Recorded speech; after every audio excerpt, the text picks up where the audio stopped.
lonely cowboy took an 18-year-old girl who was left tied to a fence by her drunk father. The morning sun had just begun to pull itself over the jagged line of the Wyoming hills when the scream cut. Through the mist, it was sharp, raw, human Jake. Callahan stopped mid-step, one boot in the stirrup, the other on the dusty ground of his barn. For a moment, he thought he had imagined it. Then it came again, closer, strangled this time, like the sound of an animal. In pain, he dropped the saddlebag, grabbed his Winchester from the barn wall, and strode toward the fence line. The air was cool with early frost. Horses raised their heads from the pasture but didn't panic. They smelled no wolf, no cougar. Jake's boots crunched on the hard earth as he cleared the barn and saw it, her grown tied to his fence. She was, slumped against the wooden rails like discarded laundry rope, bit deep into her wrists. Her ankles twisted beneath her. Her dark hair clung to her cheeks with frost. A torn shawl flapped loosely across her shoulders. Her lips were cracked. Her face, barely more than a child's, was pale with cold and fear. Jake approached slowly, the rifle slung across his shoulder, his hands raised. Then she stirred her. Eyes snapped open, wild and full of fight. "Don't touch me," she screamed. Jake stopped. His voice came low, calm. "I won't, I swear." Her chest heaved, breath jagged. He saw it all now. Bruises on her arms, old, and knew her dress was torn at the shoulder. Blood stained the hem. There was no accident. Here someone had done this. Someone had meant to leave her to die.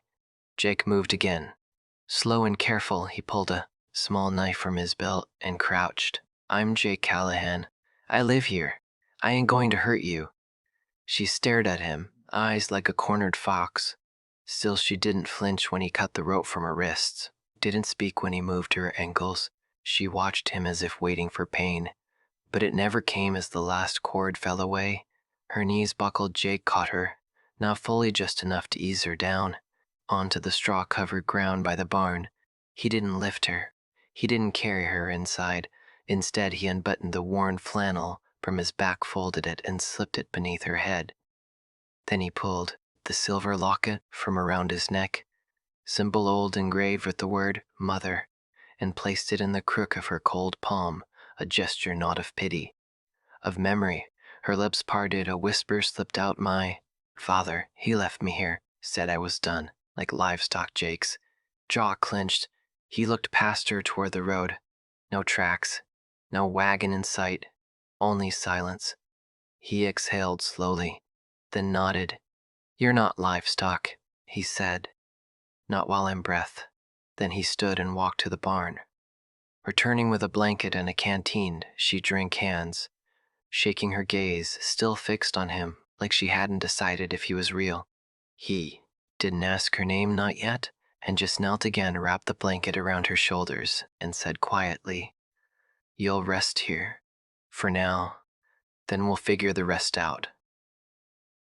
She blinked, a tear sliding across the dirt on her cheek. Jake rose, stepped back, and leaned against the fence post above them. The mist began to rise, and somewhere between the broken ropes and the broken girl, the world shifted for both of them. Jake carried her into the cabin as carefully as if she were made of glass.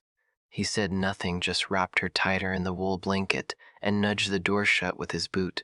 The cabin was small, one room, one stove, and a single bed tucked into the corner beneath the window. The wood walls were rough but clean.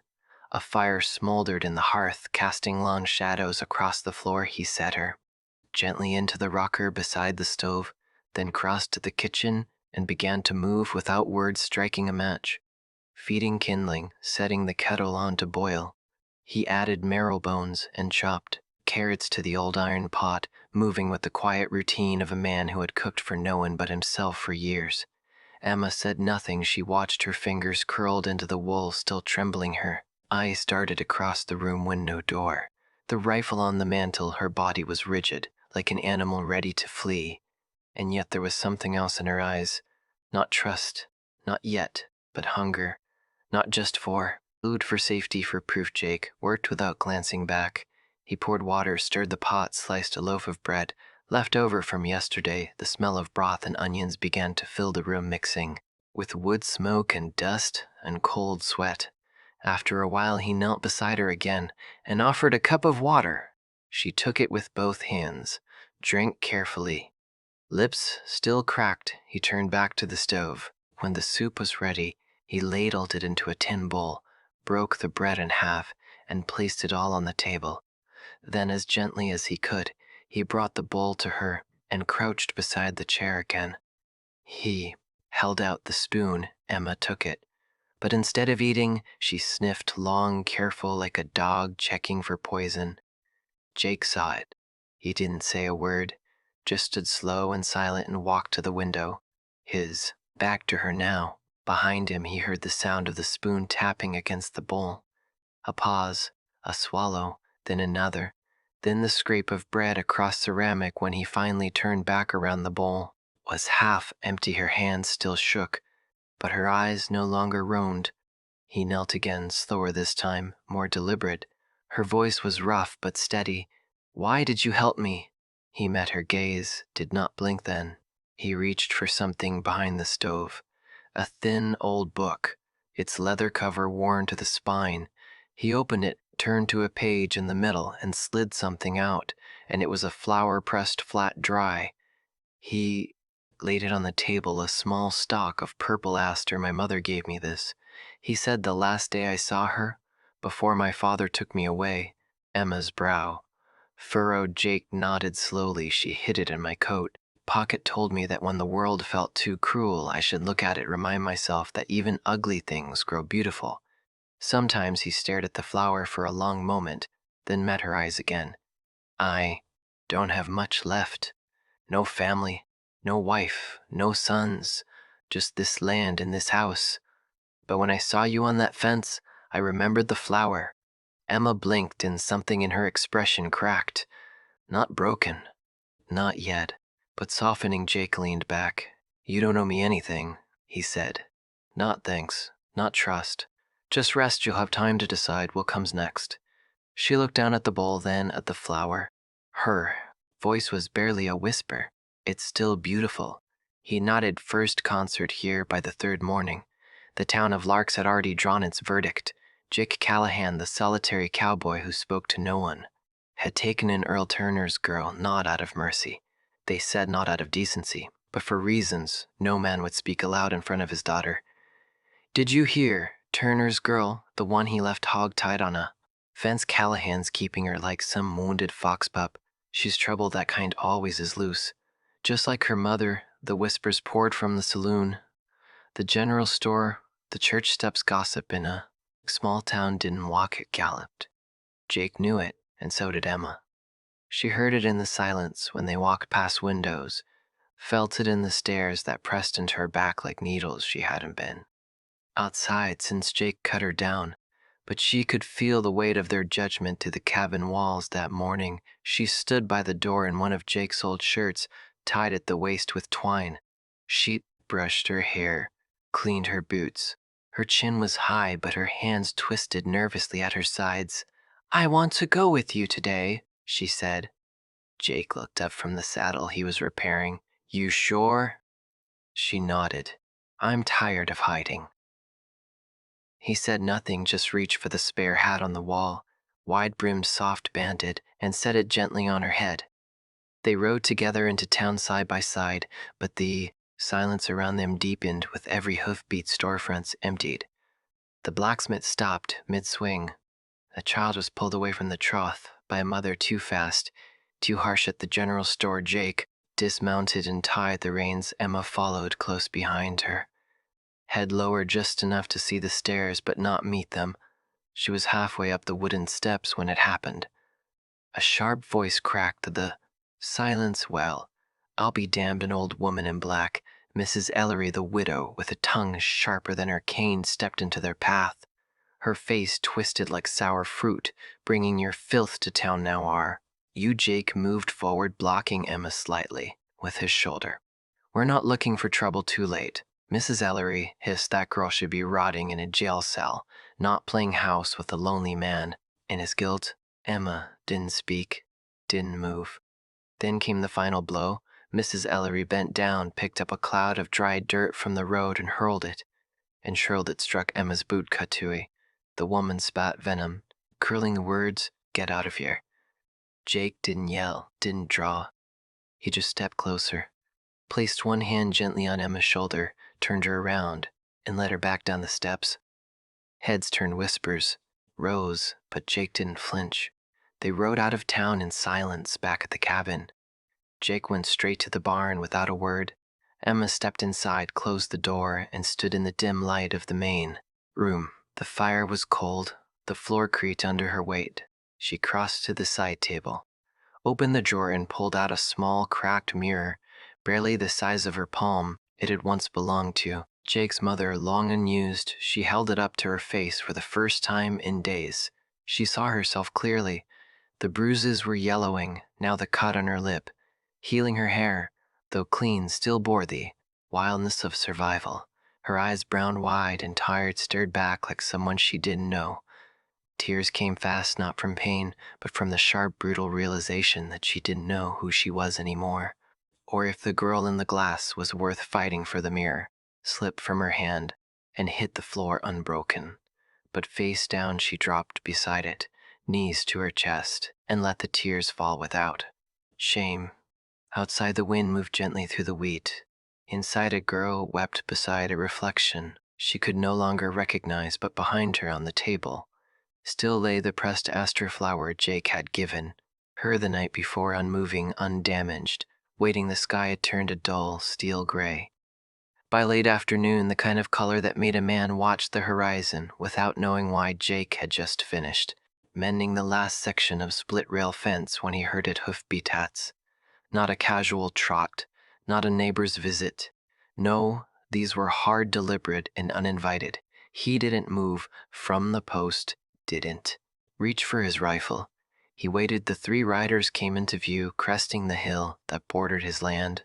The lead horse, kicking up dust and disregard the man in front, rode sloppily, reins hanging loose, a bottle of something dark slouching in one hand. His hat sat askew, beard unkempt, and his boots, once polished, were now scuffed like his pride. Jake knew him instantly. Earl Turner, Emma's father. The two men behind him were strangers, hired muscle by the look of them. One with a jagged scar across his cheek, the other with a lazy eye and knuckles that looked like they had never healed from too many fights. Jake wiped his hands on a rag and stepped forward, calm, silent. Earl spotted him and raised the bottle in greeting like they were old friends. "Jake Callahan," he slurred, "the hero of the plains. Heard you've been playing a nursemaid to my little wildcat." Jake didn't blink. "What do you want?"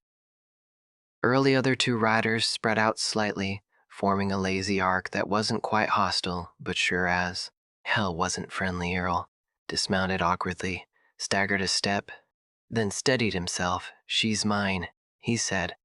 "Blood don't just disappear 'cause you say so." Jake didn't move. "She stopped being yours the minute you left her to die."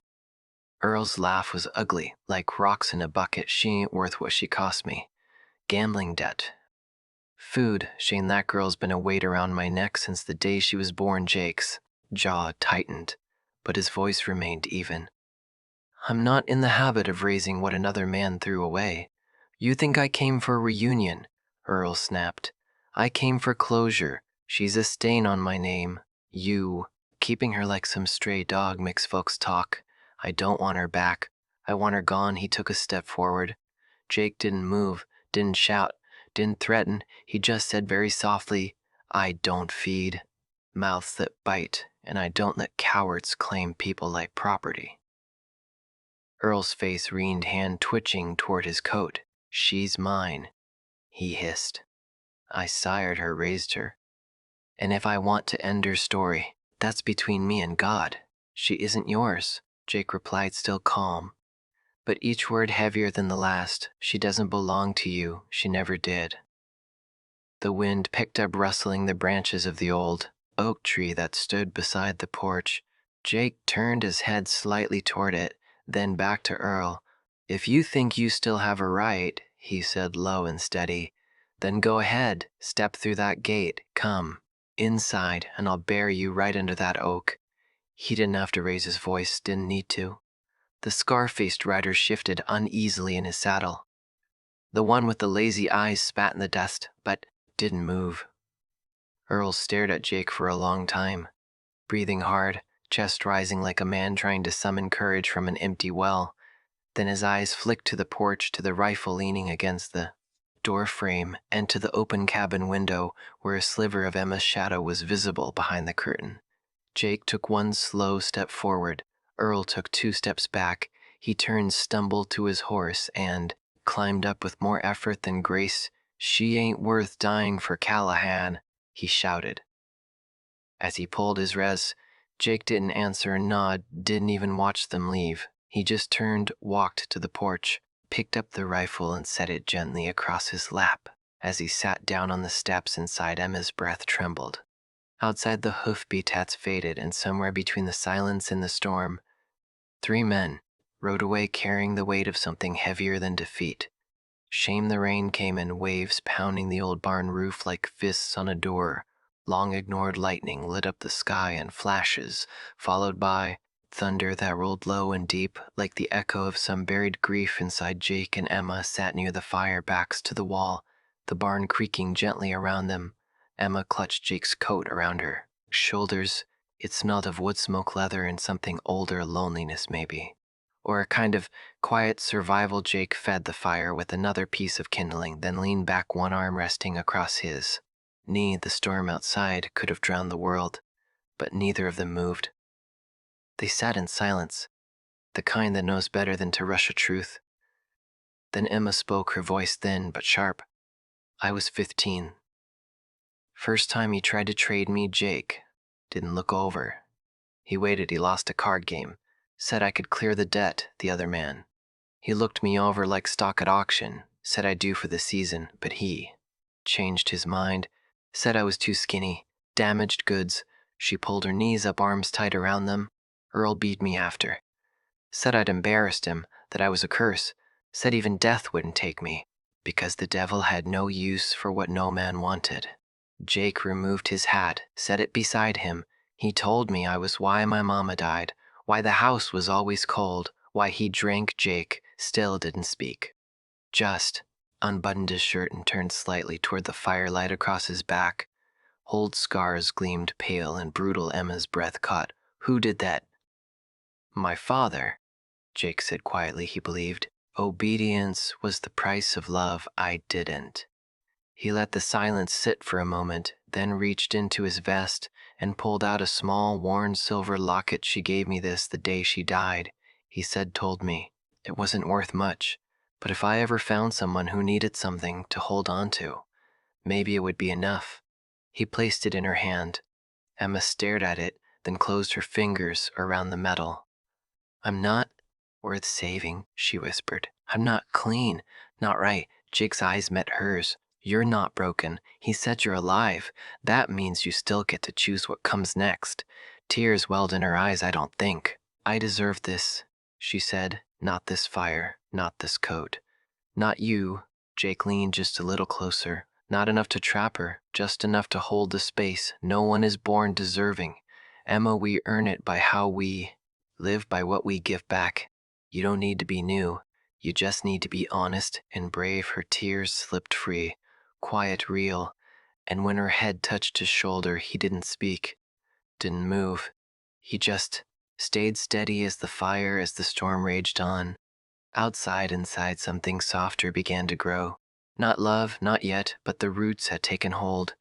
The wind shifted just after dawn, carrying with it more than the scent of rain. Jake felt it before he saw it.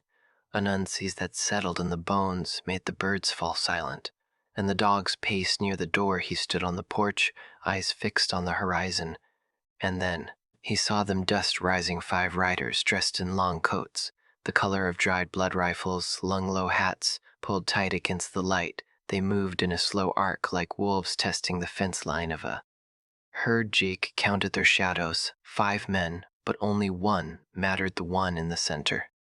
Rode a black horse with white stockings and a silver-trimmed saddle. He didn't need to wear a badge.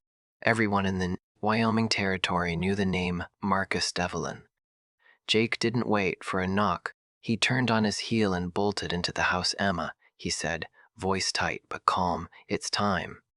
She didn't ask what he meant. She already had the satchel packed by the door: ammunition, a spare Colt, a water canteen, the silver locket Jake had given her.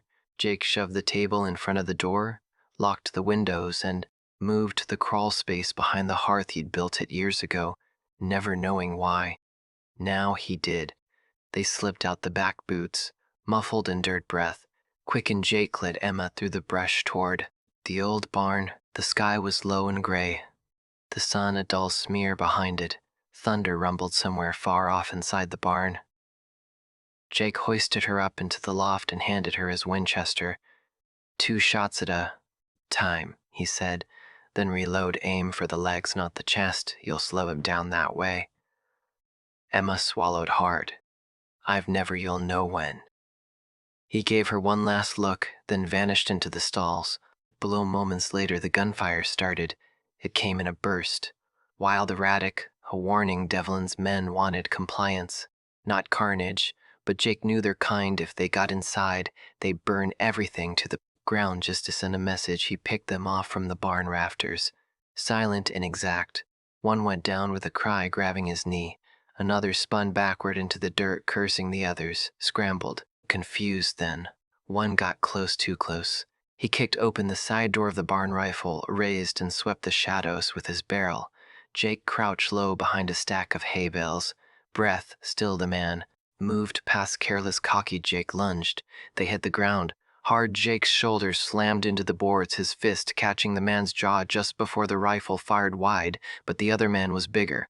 Fueled by adrenaline and the promise of a payday, they rolled in the dust boots, kicking hands, scrambling. The man drew a knife, slashed across Jake's arm. Jake grunted, gripped the man's wrist, and twisted. Hard. Then came the shot. Not from Jake, from above the man's head. Jerked sideways, he collapsed, blood pooling in the straw.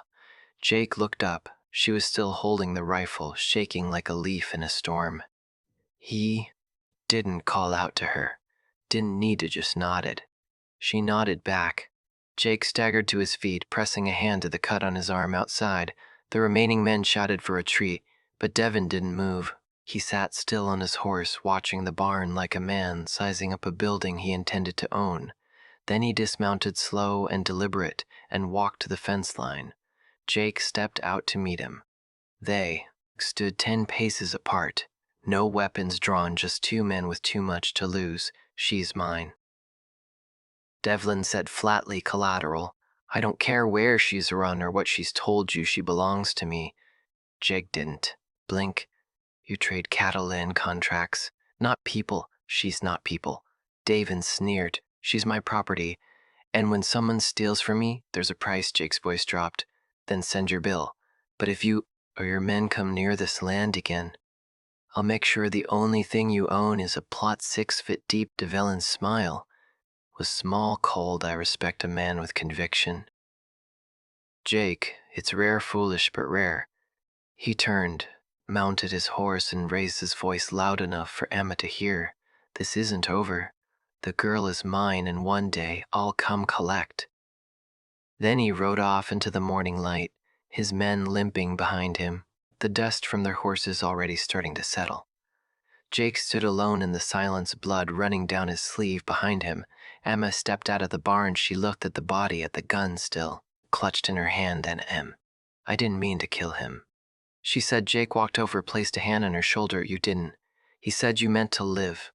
The rain began again, soft this time, almost like forgiveness. And from the porch, the fire inside the cabin still burned by mid-spring. The bruises on the land had begun to heal, just like the ones on their bodies. The bullet holes were patched, the fence lines re-around the barn roof, once caved in by years of weather and months of chaos, stood straight again, shiny with fresh nails and new timber. Jake rebuilt in silence, just as he had always lived. But this time he wasn't alone. Emma rose before dawn, most days barefoot in the dirt, planting rows of carrots, onions, and wild flowers in the garden she had staked out behind the cabin. She mended the chicken coop with wire and leftover wood. She organized the pantry, swept the floors, and even fixed the front steps with an old hammer that seemed too big for her hands, but never slipped neighbors who had once Crossed the street. Now came with tools in hand. A woman from town brought seeds. An old rancher helped dig. Post holes, no one said sorry for the silence that had come before, but Emma didn't need their words. She sawed in the gifts left on the porch: fresh eggs, a jar of jam, a bolt of cloth. They respected her. Because she had survived, Jake said little. He didn't know how to praise, not with words, but he fixed her favorite tea kettle when it cracked and made sure the garden gate always opened smoothly. He repaired her boots without being asked, setting them by the fire each night, clean and dry. But it was the chair that told her everything. And arrived one evening in early June. Emma had been inside preparing stew when she heard the soft scrape of wood across the porch. She stepped out and saw Jake standing beside it, not looking at her, just staring off toward the wheat fields, the last sun of the day catching the curve of his jaw. The chair was simple: strong legs, a curved backhand, carved arms, smooth from hours of sanding, but it was the carving at the top that stole her breath. Her initials etched with care, small and perfect. Emma didn't speak. She walked over, sat down slowly, and let her fingers trace the letters. Jake kept hammering in a fence post nearby, not looking her way, but he was listening. "You made this for me?" she asked softly. He shrugged. "Figured you needed somewhere to rest." She smiled. The wood was warm from the sun. The view stretched out forever. A place to sit, a place that said, "You belong here." A few minutes passed. The breeze carried the scent of sage and fresh earth, and Emma said almost too quietly, "If I wanted to change my last name, what would you think?" Jake paused mid-swing, the hammer resting on the post. He didn't turn, didn't smile, said plain as water, "Then I'd take yours." Emma blinked, and then she laughed, a deep, surprised sound that made the birds scatter from the rooftop. Jake finally looked over his shoulder. She was still smiling, that rare, real kind of smile that starts in the chest and blooms across the face like a sunrise. Jake tipped his hat back and chuckled once. "What?" he asked. "Nothing," she said. "It's just no one's ever offered to be mine before." He nodded, though, not quite looking at her, but she saw the red climbing up the back of his neck. They didn't speak of love, didn't exchange promises, but that night as they sat on the porch, together, Emma in her chair, Jake whittling something unseen, everything they needed to say had already been said. The sky faded from gold to blue, the stars came out quiet, and from inside the house, the silver locket Emma now wore around her neck caught the firelight and glowed. The fire was small, just a circle of dry twigs and pine needles behind the barn where the wind could carry the smoke without choking the house. Jake stood alone, the paper in his hands, trembling not from fear, but from finality. It was a contract cracked in yellow with time, signed in the cruel scroll of Earl Turner. A crude agreement, barely legal, certainly immoral. One girl, age 18, in lie of $500. Owed no names, just descriptions. Just terms, just ink, trying to make property of blood. Jake stared at it a moment longer, then bent low and held it to the flame. It caught fast, a blaze of dry anger curling into black, hungry edges. The ashes lifted into the air and disappeared into the golden Wyoming sunset. He watched them go behind him. The house was quiet inside. Emma stood before the mirror in her white dress, a simple cotton thing she had sewn herself. No lace, no corset, no veil, just soft fabric, wild flowers braided through her hair, and bare feet against the floorboards outside the town. Gathered not many, just enough. The sheriff stood beneath the oak. Miss Lark brought her fiddle. Merriweather from the cafe brought a pie and a bouquet. Even the blacksmith came, his hands scrubbed raw for the first time in years. They lined the dirt path leading from the house to the tree where Jake now waited in a clean shirt, his hat pressed to his chest. And then she came, Emma, walking alone. No one gave her away. No one led her forward because she was no one's to give her. Steps were slow, steady, each one pressing a little deeper into the soil she now called home. Her eyes didn't search the crowd for judgment. They didn't flinch at the sight of familiar faces. The girl who had once been dragged to a fence like an unwanted burden now walked with the posture of a woman who had survived, rebuilt, and chosen to live the town. Watched her pass, and for once whispered when she reached the tree. Jake looked up and smiled. Not wide, not grand, just enough. They stood before each other, hands brushing hearts. Still the sheriff cleared his throat but said nothing more.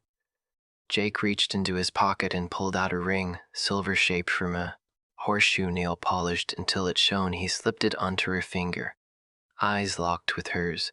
"No one's giving you to me," he said quietly. "You came here on your own, and I'm proud to stand beside you." Emma didn't cry. She just nodded. And in that moment, the wind picked up, stirring her dress, sending the smell of sagebrush through the air like a blessing. They didn't kiss in front of everyone. Didn't need to. The ceremony ended with quiet applause, a few cheers, a fiddle tune that danced across the prairie. Neighbors handed her jars of preserves, cuts of cloth. Kind smiles. She held Jake's hand. The entire time when the sun dipped low, they returned home. They didn't speak much. This poured 2 cups of coffee, lit the lantern, and sat together on the porch as the sky went soft and purple around. Then Emma leaned back in her chair, the one with her initials carved into the top rail, and watched the fireflies blink through the wheat. Jake reached for her hand, calloused and warm. He looked over, eyes soft, the hint of something boyish breaking through his weathered face. "Even in Mrs. Callahan," he said. Emma turned toward him, her fingers tightening around his. "Even in Mr. Callahan," she replied. They sat like that as the light faded, the cabin behind them aglow, the world ahead wide and untamed above them. The stars came out slow, certain, familiar, and as the wind carried the last ashes of an old debt far into the dark, it left behind something new. Not silence, not sorrow, but had to be something. But peace and love, born not of rescue but of choice. If this story touched something in you, if you felt the wind of Wyoming in your chest, or the quiet strength in a love born not of rescue but of choice, then saddle up and ride with us again. We tell stories not just of the Wild West, but of wild hearts, of women who refuse to break, and men who choose to stand, even when the world turns its back. Subscribe to Wild West Love Stories and hit the bell so you never miss a tale that dares to say, even in dust and silence, love still speaks. Until next time, partner, ride true.